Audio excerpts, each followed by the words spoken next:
Bonjour à toutes, bonjour à tous, c'est Raph. Nous sommes le 14 février 2022. Bonne Saint-Valentin à tous d'ailleurs.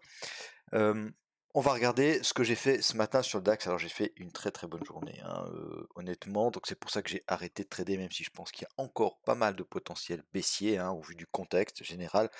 On va regarder ça, je trouve intéressant de faire cette vidéo parce que ce matin on avait quand même assez un cas d'école, hein. Donc voilà, pour ça que je trouve intéressant de faire cette vidéo. Donc si on regarde euh, au niveau du 15 minutes. Donc au niveau du 15 minutes, on a ouvert, on va prendre ça précisément, on a ouvert ici, hop, tac, sur cette bougie-là, d'accord. On a eu un petit gap haussier directement comblé, ok, et on a fait ici ce qu'on appelle au market profile, hop. Vous voyez, il y a des simples impressions baissière, hein, d'accord. Donc dans la première heure de cotation, hein, d'accord, dans le premier quart d'heure même, on a fait ici une queue de vente. Ça veut dire que il y a beaucoup de vendeurs qui sont rentrés à ce moment-là, en tout début de séance. Donc ça nous donne déjà une première indication sur le sens de la journée, hein, d'accord. Alors bien sûr que ça peut être comblé à l'open, etc.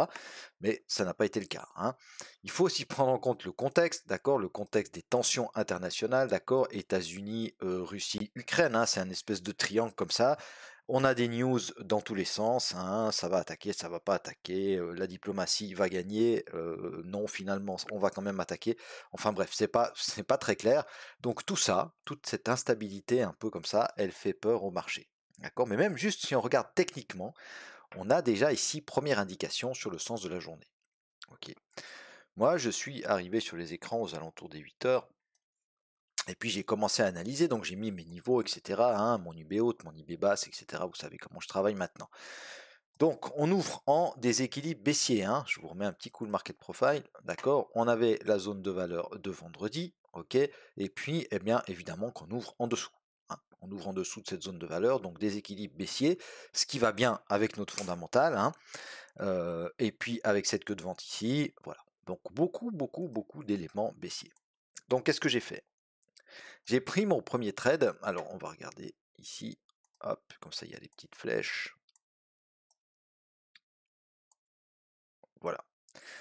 J'ai pris mon premier trade ici, il était 8h22 précisément. D'accord. J'ai vendu là, pourquoi? Parce que j'ai vu qu'on cassait en clôture le pivot annuel et ici on n'avait pas réussi à faire de plus haut. J'ai vendu qu'un lot. D'accord. Parce que je me suis dit, celui-là, je vais le laisser aller un peu. Androdone, hein, même si on remonte, donc c'est ce qui s'est passé, hein, on est remonté. Ensuite, j'ai revendu ici, là j'avais mis un ordre auto, d'accord, de nouveau à un lot, ok. J'avais un stop au-dessus de ces mèches-là parce que je m'étais dit, si on vient recasser ces mèches ici à la hausse, peut-être que finalement on aura un rebond un peu plus conséquent et puis je ne veux plus être dans le trade et je reprendrai un trade à la baisse un peu plus tard, ok. Alors, vous voyez que, hop, ce rebond-là, pourquoi j'avais mis ici au-dessus? Parce que c'était justement ma queue de vente, hein, d'accord, ma queue de vente au market profile. C'est pour ça que j'avais mis ici mon stop, d'accord. J'ai revendu ici, ok, il était 8h52, d'accord, donc ça m'a fait remonter un peu mon PRU, et puis on est parti à la baisse. Quand j'ai vu à l'open qu'on repartait fortement à la baisse, hein, si on regarde sûrement une minute, d'accord, on a une belle impulsion baissière, ok, on a cassé ses plus bas ici, j'ai revendu et j'ai directement encaissé un lot, ok, donc ça m'a fait mon premier TP d'une trentaine de points peut-être. On va juste voir parce que normalement j'ai encore mon... J'avais mis ça sur mon... Hop, voilà. Ok, voilà. Donc j'ai encaissé mon premier lot, 37,67 points exactement. Ensuite, j'ai laissé aller, d'accord, j'ai laissé aller, j'ai laissé aller. Quand j'ai vu qu'on rebondissait un peu ici, j'ai encaissé mon deuxième lot, hein. Ça c'est un peu mon défaut, je suis trop prudent.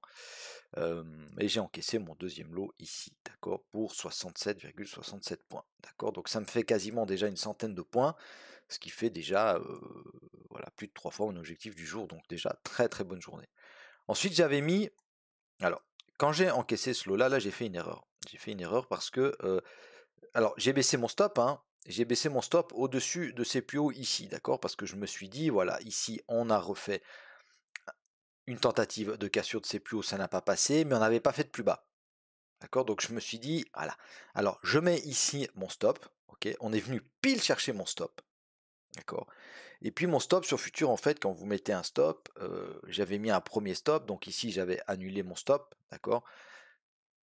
J'avais d'abord un stop à 3 lots, d'accord? Parce que j'étais ABE évidemment quand on était ici, hein. Donc j'avais un stop à 3 lots, donc j'ai enlevé un lot. Et puis ici, quand j'ai repris mon lot, j'ai oublié d'enlever mon deuxième lot. Donc j'avais un stop à 2 lots. Donc j'avais un ordre d'achat pour sortir de mon trade à 2 lots alors qu'il me restait qu'un lot. Donc du coup, ça m'a sorti un lot et ça m'a racheté un lot. D'accord? Vous voyez, 2.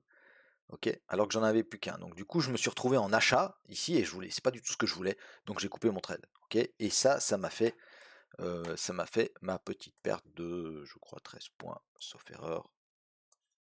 Voilà. Ok. Donc quand il y a une erreur comme ça qui se passe, bon sur CFD vous n'avez pas ce problème-là, hein, ceux qui traitent sur CFD, mais il faut couper tout de suite, hein. Il ne faut pas espérer que ah ouais bon bah finalement peut-être ça va monter. Non, non, non, il faut couper tout de suite. C'est pas grave, on a fait une erreur, on prend une perte. Ok. Ensuite j'ai patienté.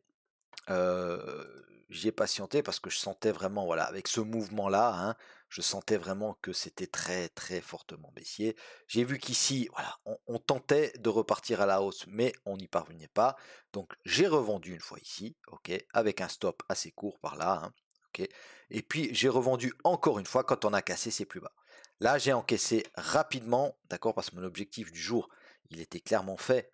Donc j'ai encaissé rapidement mon premier lot à 23 points, ok. Et puis mon second lot, il était, voilà, quand on a eu la réaction haussière ici, j'ai encaissé, c'est dommage, hein, parce que j'avais comme premier objectif les 14 900, et puis vous voyez qu'on vient, puis on va certainement aller taper encore plus bas.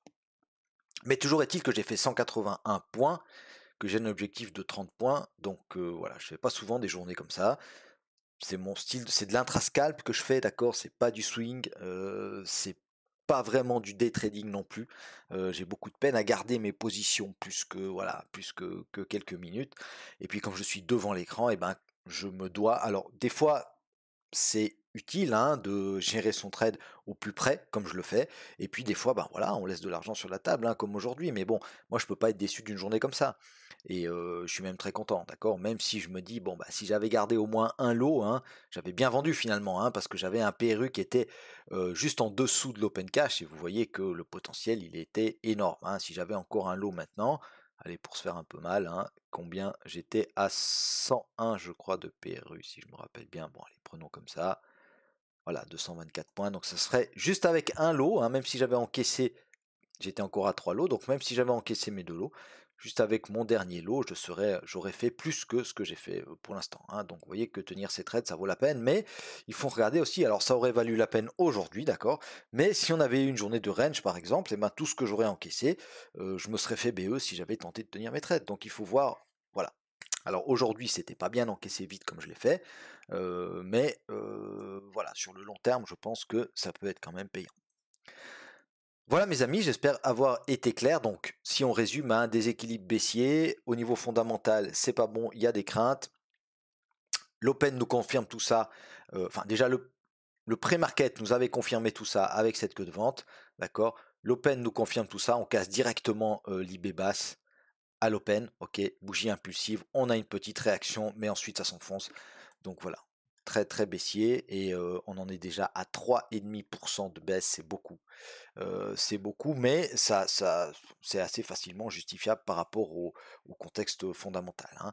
Donc maintenant on est sur le haut de la bougie mensuelle, il faudra faire attention quand même parce qu'on est ici, d'accord, dans ma zone intermédiaire, ok, on arrive ici sur le bas, pardon, de ce pin bar ici, hein.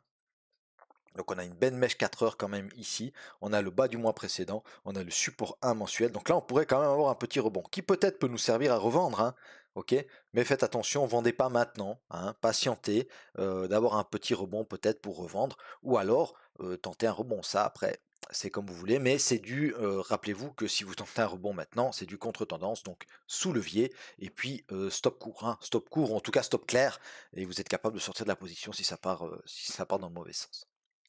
Voilà mes amis, je vous remercie de m'avoir regardé. N'hésitez pas à mettre un petit pouce bleu, ça fait toujours très très plaisir.